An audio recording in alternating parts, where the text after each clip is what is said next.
తెల్లారు 8:30 అయిందే, నాకు టిఫిన్ ఏది అంటది శరీరం. ఆగు వేడి ఇడ్లీ చేస్తాను, ఆగు నాయన దాన్ని పెడతాం. మళ్ళీ 1 గంటకి అలా రెడీ, నాకు ఆకలి వస్తుంది, వేడి అన్నం ఉండాలి, మంచి కూరలు ఉండాలి, మంచి పెరుగు ఉండాలి. ఇంత సుఖం ఎందుకు పెడుతున్నారు శరీరానికి అర్థం కావట్లేదు. ఇంత రుణపడి ఉన్నామా దీనికి? నాకు మంచి బట్టలు కావాలి, మెడంతా బోసిగా ఉంది, ఏదైనా తగిలించవచ్చు కదా, చేతులు ఖాళీగా ఉంది, గాజులు అంటే ఎత్తే బాగుంటది కదా. దీనికి ఇవేసి, దీనికి అదేసి, దానికి ఇదేసి, దానికి ఎంత మేకప్, దెయ్యంలాగా మేకప్ వేసి, నీకు ఇంత తిండి పెట్టాను కదా, అంత మంచి బట్టలు వేసాను కదా, నీకు అంతగా అలంకరించాను కదా, ఇప్పుడు ప్రార్థనలో చెప్తారు చక్కగా కూర్చోవంటే నాకు నిద్ర వస్తుంది అంటది, నాకు నడు నొప్పి వస్తుంది, నాకు బోరు పడుతుంది అంటది. అది ఎప్పుడో నీకు మేము పెట్టాను కదా, కూర్చోవచ్చు కదా ప్రార్థనలో కూర్చోమంటే నాకు ఇంటికి వెళ్ళాలనిపిస్తుంది అంటది.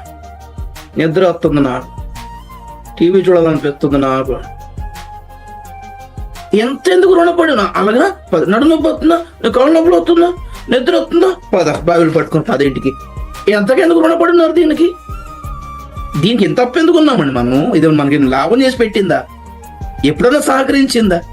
ఎప్పుడైనా కోఆపరేట్ చేసిందా? ఎప్పుడైనా సపోర్ట్ చేసిందా? మనం శరీరానికి రుణస్తులం కాదు. దీని మాట ఎందుకు వినాలి? 8:30 ఆకలి వస్తే 10 గంటలు పెడతాను, సైలెంట్గా ఉన్నాను అంతే. అలాగే నన్ను అంటుంది, కంట్రోల్ చేయాలి. అందుకే మనకు ఉపవాసాలు నేర్పించారు, అందుకే రాత్రంతా ప్రార్థన చేయడం నేర్పించారు. కాళ్ళు షాపుకొని ఒక స్తంభం చూసుకొని ఉంటాను. లేదు మోకాళ్ళ మీద ఎక్కువ మాట్లాడితే నిలువు మోకాళ్ళ మీద పెట్టేయాలి. 2 చేతులు ఇలా ఎత్తి ఇలా గంట సేపు మత భుజాలను లోపు వచ్చి చచ్చిపోద్ది. రాని దేవుని కొరకు బీపీలు రాని, షుగర్ రాని, గ్యాస్ట్రిక్ రాని, తలనొప్పి రాని, నడుము నొప్పి రాని, సత్యం కొరకు సువార్త కొరకు నలుగురు వచ్చి తనని నార్మల్స్ లేకపోతే సరే. దీనికి చావు కూడా వ్యర్థం కాదు తెలుసా? ఇంత ఈ కాలం సువార్త ఏంటి? స్వస్థత, కార్లు, బంగ్లాలు. శరీరానికి ఏంటండి నాకు అర్థం కావట్లేదు. సువార్త శరీరానికి అన్ని సౌకర్యాలు కల్పించడమేనా సువార్త లక్ష్యం?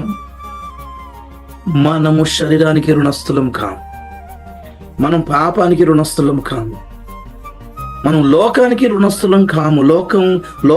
లోకం చెప్పినట్టు వినడానికి మనం లోకానికి రుణస్థులం కా. ఇది లోకం మనకి ఏం చేసి పెట్టలేదు, శరీరం మనకి ఏం మేలు చేసి పెట్టలేదు.